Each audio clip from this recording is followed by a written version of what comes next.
দাজ্জাল একটা নাম, যা শুধু ভয় নয়, একটা ভয়ঙ্কর বাস্তবতার ইঙ্গিত। এই ভিডিওতে আমরা তুলে ধরেছি এমন কিছু রহস্য যা হয়তো আগে কখনো এত গভীরভাবে ভাবনি। দাজ্জাল কি ইতিমধ্যেই পৃথিবীতে এসে গেছে? সে কি এখনো কোথাও বন্দী, নাকি মুক্ত হয়ে গেছে, নাকি আমরা অজান্তেই তার ফিতনার ভেতরে ঢুকে পড়েছি? ইসলামের বর্ণনা অনুযায়ী দাজ্জাল হবে কিয়ামতের আগে সবচেয়ে বড় পরীক্ষা, এমন এক ফিতনা যা থেকে বাঁচা সহজ হবে না। সে এমন কিছু শক্তি প্রদর্শন করবে যা দেখে মানুষ বিভ্রান্ত হয়ে পড়বে এবং অনেকেই তাকে সত্য বলে বিশ্বাস করবে। আজকের এই ভিডিওতে তুমি জানতে পারবে দাজ্জালের আসল পরিচয়, দাজ্জালের ভয়ঙ্কর ক্ষমতা, রহস্যময় দ্বীপের ঘটনা, বর্তমান পৃথিবীর সাথে দাজ্জালের আগমনের মিল, এবং কিভাবে তুমি নিজেকে এই ভয়ঙ্কর ফিতনা থেকে বাঁচাতে পারো।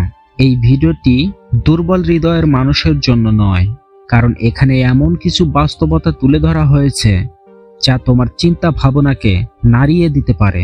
আজকের দুনিয়ায় সত্য মিথ্যার পার্থক্য করা খুব কঠিন হয়ে গেছে। মিথ্যাকে সত্য আর সত্যকে মিথ্যা বানানো হচ্ছে। তাহলে প্রশ্ন হলো, আমরা কি ইতিমধ্যেই সেই সময়ের মধ্যে প্রবেশ করেছি যেটার সতর্কবার্তা দেওয়া হয়েছিল? রাসূল করিম সাল্লাল্লাহু আলাইহি ওয়াসাল্লাম বলেছিলেন, দাজ্জালের চেয়ে বড় ফিতনা পৃথিবীতে আর আসবে না। তাই এই ভিডিওটি শুধু বিনোদনের জন্য নয়, এটা একটা সতর্কবার্তা, একটা স্মরণ করিয়ে দেওয়া। আপনার মতামত দিন। আপনি কি মনে করেন দাজ্জাল ইতিমধ্যেই পৃথিবীতে এসে গেছে? কমেন্টে আপনার মতামত লিখুন। ভিডিওটি ভালো লাগলে লাইক দিন, শেয়ার করুন। ইসলামিক কন্টেন্ট পেতে সাবস্ক্রাইব করুন। সবচেয়ে ভয়ঙ্কর প্রশ্নটা এখনো বাকি। যদি দাজ্জাল ইতিমধ্যেই পৃথিবীতে এসে থাকে, যদি সে আমাদের মাঝেই কোথাও লুকিয়ে থাকে, যদি তুমি প্রতিদিন তার তৈরি ফাঁদের ভিতরেই বেঁচে থাকো, ভাবতে পারো একজন মানুষ যে নিজেকে আল্লাহ বলে দাবি করবে আর মানুষ তার সামনে মাথা নত করবে। না, এটা কোনো গল্প না, না কোনো সিনেমা, এটা এমন এক বাস্তবতা যার কথা বলেছেন আমাদের প্রিয় নবী হযরত মুহাম্মদ সাল্লাল্লাহু আলাইহি ওয়াসাল্লাম। তিনি বলেছেন, আদম আলাইহিস সালাম থেকে কিয়ামত পর্যন্ত দাজ্জালের চেয়ে বড় ফিতনা আর আসবে না। মানে, যে সময়টাতে আমরা এখনো বেঁচে আছি সেটা হতে পারে সেই ভয়ঙ্কর সময়ের শুরু। তুমি কি খেয়াল করেছো, মিথ্যা এখন খুব সহজে ছড়ায়, সত্যকে মানুষ বিশ্বাস করতে চায় না, ভালো মানুষকে দুর্বল মনে করা হয়। এসবই দাজ্জালের আগমনের লক্ষণ। কিন্তু সবচেয়ে অন্ধকার সত্যটা এখনো বলিনি। কিছু বর্ণনা ইঙ্গিত পাওয়া যায় দাজ্জাল হয়তো ইতিমধ্যেই সৃষ্টি হয়েছে এবং কোনো এক অজানা জায়গায় বন্দী আছে। কিন্তু যদি সে বন্দী না থাকে, যদি সে মুক্ত হয়ে যায় আর আমরা তা বুঝতেও না পারি, তাহলে তুমি তাকে চিনবে কিভাবে? নাকি তুমি নিজেই তার অনুসারী হয়ে গেছো? আজকের ভিডিওতে তুমি এমন কিছু জানতে যাচ্ছ যা তোমার দৃষ্টিভঙ্গি বদলে দেবে আর হয়তো তোমার ঈমানের পরীক্ষা নেবে।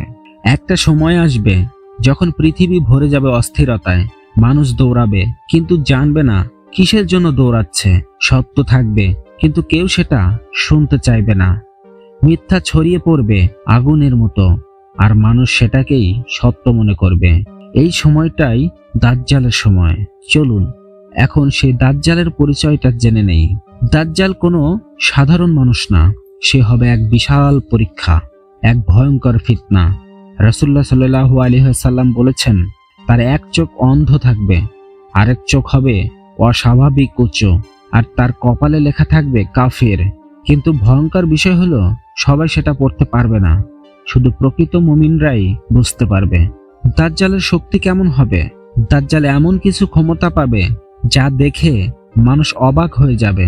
সে আকাশকে বলবে বৃষ্টি বর্ষণ করো, আর আকাশ তখনই বৃষ্টি বর্ষণ দেবে। সে মাটিকে বলবে ফসল ফলাও, আর মাটি ফসলে ভরে দেবে। ভাবো তো, এসব দৃশ্য দেখে কিছু মানুষ তখন তাকে আল্লাহ মনে করবেন। দাজ্জালের সাথে থাকবে এক হাতে জান্নাত আর এক হাতে জাহান্নাম, কিন্তু তার জান্নাত হবে আসল জাহান্নাম আর তার জাহান্নাম হবে আসল জান্নাত। মানে, যা তুমি চোখে দেখবে তা সত্য না, আর যা সত্য তা তোমার চোখে মিথ্যা লাগবে। এক সাহাবী তামিম আদ-দারি রাদিয়াল্লাহু তাআলা আনহা, তিনি এক ভয়ঙ্কর অভিজ্ঞতার কথা বলেন। তিনি সমুদ্রে হারিয়ে গিয়ে এক অজানা দ্বীপে পৌঁছান। সেখানে এক অদ্ভুত প্রাণী সাসা তাদের নিয়ে যায় এক অন্ধকার স্থানে, যেখানে শিকলে বাঁধা ছিল এক বিশাল মানুষ। সে প্রশ্ন করে, মোহাম্মদ কি এসে গেছে? তার এমন অদ্ভুত কথা শুনে তখন তারা বুঝতে পারবেন যে সে আর কেউ না, ইনিই হলেন দাজ্জাল, যার কথা নবী করিম সাল্লাল্লাহু আলাইহি সাল্লাম আমাদের আগেই বলেছেন। এখন প্রশ্ন হচ্ছে, সে যদি তখন বন্দী ছিল তাহলে এখন কোথায়? কিছু আলেম বলেন সে এখনো বন্দী, কিন্তু কিছু লক্ষণ দেখলে মনে হয় তার আগমনের সময় খুব কাছাকাছি।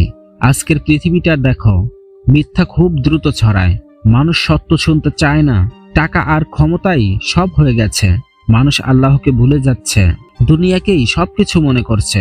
এগুলোই তো দাজ্জাল আগমনের লক্ষণ। দাজ্জাল কিভাবে মানুষের ঈমান পরীক্ষা করবে? সে মৃত মানুষকে জীবিত করার মতো কিছু দেখাবে, মানুষ ভাববে সে তো সত্যিই আল্লাহ, নাউযুবিল্লাহি মিন যালিক। কিন্তু আসলে সবই হবে এক ভয়ঙ্কর প্রতারণা। এই ফিতনা থেকে বাঁচবে কারা? যারা ঈমানে দৃঢ় থাকবে, যারা আল্লাহর উপর ভরসা রাখবে, যারা সত্যকে আঁকড়ে ধরবে। রাসূলুল্লাহ সাল্লাল্লাহু আলাইহি ওয়াসাল্লাম বলেছেন, সূরা কাফেরের প্রথম 10 আয়াত পড়লে দাজ্জালের ফিতনা থেকে রক্ষা পাওয়া যাবে। এখন সবচেয়ে বড় প্রশ্নটা তোমার জন্য, যদি দাজ্জাল আসে তুমি কি তাকে চিনতে পারবে, নাকি তুমি নিজেই সে ফাঁদে পড়ে যাবে? আল্লাহ আমাদের সবাইকে দাজ্জালের ফিতনা থেকে রক্ষা করুন, আমিন। বন্ধুরা, এমন ইসলামিক রহস্যময় ভিডিও প্রতিনিয়ত পেতে আমাদের চ্যানেলটি সাবস্ক্রাইব করে রাখবেন। ধন্যবাদ।